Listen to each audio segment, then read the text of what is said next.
I was banned from my sister's wedding. That's what my mom told me. Banned. Until I apologized and agreed to give my sister $30,000 as a wedding gift. $30,000. So I showed up anyway, with a gift that publicly humiliated them both and exposed exactly what my family thought I was worth. What happened next destroyed their perfect day. If you've ever been treated like a walking ATM by your own family, this story is for you. Hit that like button if you believe boundaries matter more than keeping the peace. And subscribe because we're diving deep into family betrayal and the sweetest revenge imaginable. My name is Linda, and for most of my adult life I've been the responsible one, the one who saves, plans, invests, the boring sister. While Karen collected designer handbags like trophies and lived off our mother Susan's endless generosity, I built my career as an architect from the ground up. Late nights hunched over blueprints, weekends studying for licenses, years of carefully budgeting every dollar while my sister posted Instagram stories from Bali, Milan, Paris. I never resented it. Not really. Karen was Karen, vivacious, impulsive, perpetually convinced that life owed her luxury. And our mother enabled every bit of it. Susan had always favored Karen's sparkle over my steadiness, but I'd made peace with it. I had my own life, my own accomplishments, my own quiet pride in the 6-figure savings account I'd built without anyone's help. Then Karen got engaged to Michael, a finance guy with family money and an ego to match.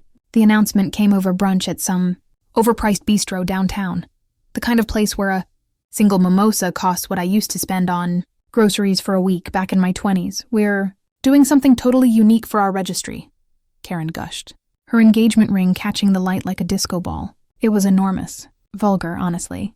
We're not asking for physical gifts. We want experiences, memories. I nodded politely, sipping my coffee. That's nice. Very modern. Susan beamed at her daughter like she'd just announced the cure for cancer. Isn't it brilliant? They're so evolved. Karen leaned forward, her eyes gleaming with that particular brand of excitement that had always preceded her most outrageous requests. And Linda, since you're doing so incredibly well as an architect now, we're all so proud of you. Mom and I figured you'd want to contribute something really meaningful. The hairs on the back of my neck stood up. Something in her tone, in the calculated sweetness of it, set off alarm bells. Sure, I said carefully. What did you have in mind?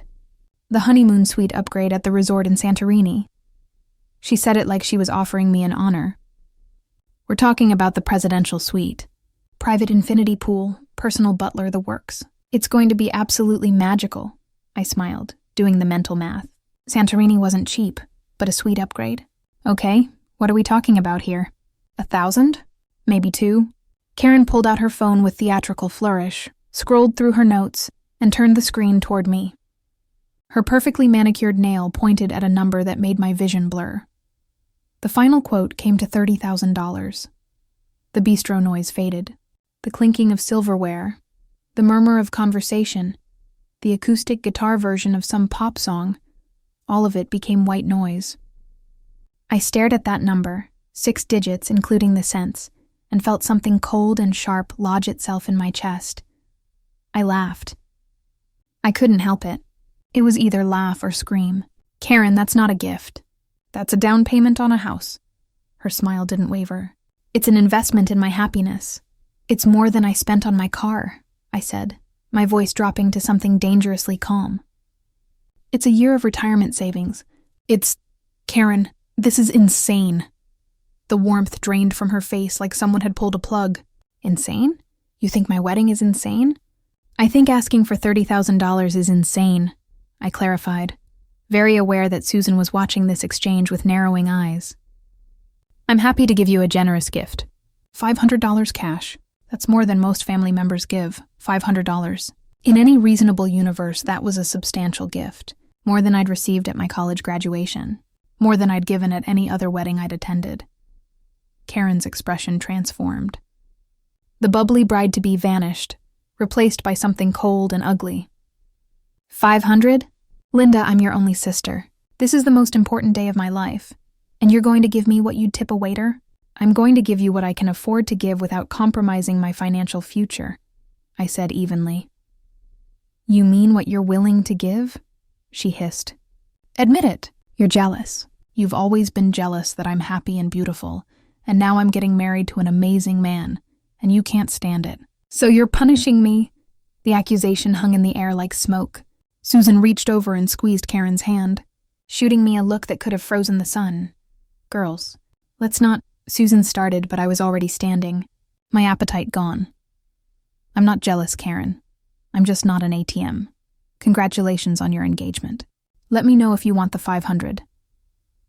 I left cash for my untouched eggs Benedict and walked out into the bright morning sunshine, my hands shaking with suppressed rage. The call came that evening. I was home, still processing the brunch disaster, when my phone lit up with Mom's name, Linda. Susan's voice was steel wrapped in velvet. "We need to talk about what happened today." "Mom, if this is about the money—" "Your sister is distraught," she cut in. Absolutely distraught. She told me she can't go through with her wedding knowing her own sibling prioritizes money over family. "Do you understand what you've done?" I pressed my fingers to my temple, feeling a headache blooming. "What have I done?" "Mom, she asked me for $30,000 like it was pocket change. I don't care about the details, Linda. I care about peace. I care about my daughter having the wedding she deserves without this cloud hanging over it." Susan's voice sharpened. "You're causing drama right before the most important day of her life. You need to fix this." "Fix what? My financial boundaries?" "You will call your sister tonight. You will apologize for your attitude, and you will agree to contribute a substantial amount to her wedding. Those are the terms." Something in her tone made my blood run cold. "And if I don't?" The silence stretched for 3 heartbeats, 4, 5. "Then you're uninvited. I won't have you there poisoning the atmosphere with your resentment and jealousy. Until you apologize and make this right, you're not welcome at Karen's wedding." The line went dead. I stood there in my living room, phone still pressed to my ear, feeling like I'd been sucker punched, uninvited, from my own sister's wedding. Because I wouldn't hand over the equivalent of a luxury car as a gift. The fury came then, cold and sharp and clarifying. This wasn't about money. This was about control. About Susan and Karen believing they could emotionally blackmail me into submission. About them thinking my bank account was their emergency fund, and my presence at family events was a privilege I had to purchase. That night, I didn't sleep. I lay awake staring at my ceiling, feeling the weight of decades of being the responsible one, the boring one, the one who was supposed to just smile and write checks and never demand respect in return. The next 2 weeks were psychological warfare. First came the texts from cousins. "Hey, are you coming to Karen's wedding? I heard there was some family drama." Innocent enough on the surface, but clearly fishing for details Karen had fed them, testing to see if I'd crack. Then the emails about the seating chart from Karen's wedding planner. "We need to finalize numbers.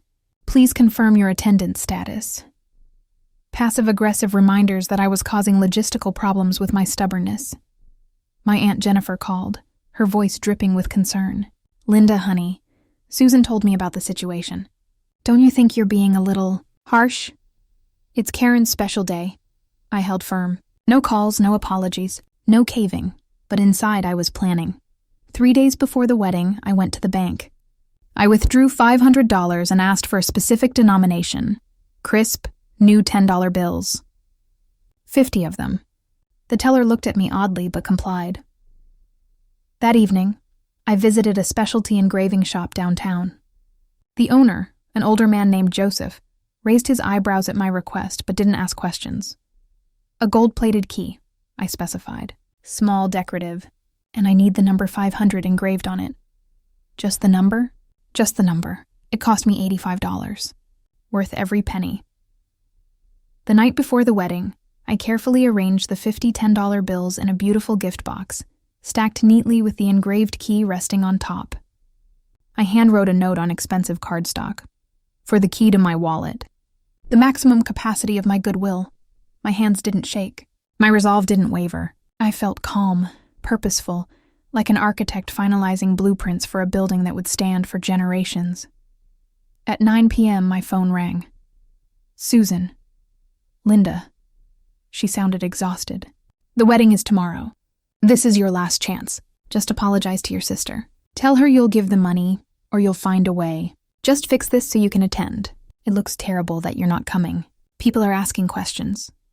I paused, letting the silence stretch. I won't apologize for my financial boundaries, Mom, but I will come to the wedding. You'll... What? I'll be there, and I'll give Karen my gift. Tell her I'm sorry for any disappointment I've caused.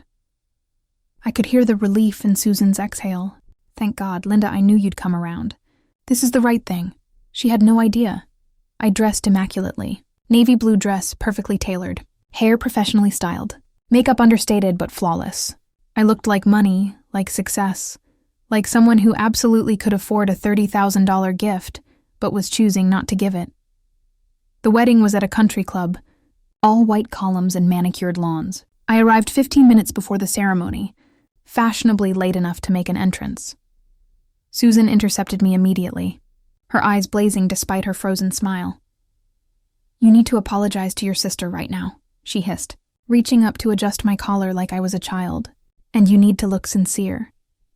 I found Karen in the bridal suite, surrounded by bridesmaids. Her eyes were red-rimmed. Whether from happy tears or disappointed rage, I couldn't tell. The room went silent when I entered. Karen, I said clearly, pitching my voice just loud enough for everyone to hear. I am truly sorry that my personal financial decisions have caused you and Mom so much disappointment. I hope that the tremendous happiness you clearly deserve surrounds you today. It wasn't an apology for setting a boundary. It was an apology for failing to be their ATM. Karen, desperate to end the drama and save face in front of her bridesmaids, nodded curtly. Then, I handed her the beautifully wrapped box. Small, elegant, tied with silk ribbon. My gift to you. Thank you, she said stiffly, setting it aside. I'll open it later, of course. Enjoy your day. The ceremony was beautiful. Generic, but beautiful. Karen and Michael exchanged vows under a flower arch that probably cost more than my monthly mortgage. I sat in the back row, watching, waiting. I stayed for the first round of photos, enough to be seen, enough to prove I'd attended. Then I slipped out during the cocktail hour, long before the reception speeches and dinner service. I was home, shoes off, glass of wine in hand, when my father David called. He'd been traveling for work, arriving just in time for the wedding itself, so he'd missed most of the family drama. Linda, he said, and I could hear the barely suppressed laughter in his voice. She found it. Found what? I asked innocently. The key. The stack of tens. She opened your gift during the cocktail hour. Showed it to Susan first. I heard Susan actually gasp out loud. He chuckled, a sound of strained amusement mixed with genuine respect. Karen made a bit of a scene about how cheap the gift was, started ranting about $10 bills. But her friend Patricia, you remember Patricia? From college? She asked what the key meant. Karen had to read the note out loud. I closed my eyes, imagining it. For the key to my wallet. The maximum capacity of my goodwill. The room went absolutely silent, David continued. Everyone suddenly understood exactly what had happened. That your attendance had a literal price tag. That Karen had demanded it and you'd publicly, elegantly, refused to pay it. Linda, it was perfect. Brutal, but perfect. Susan tried calling that night. 15 times. I didn't answer. Karen sent a text at 2 a.m. You humiliated me at my own wedding. I will never forgive you, I typed back. I gave you exactly what I offered. You chose to make it about more. They say revenge is a dish best served cold.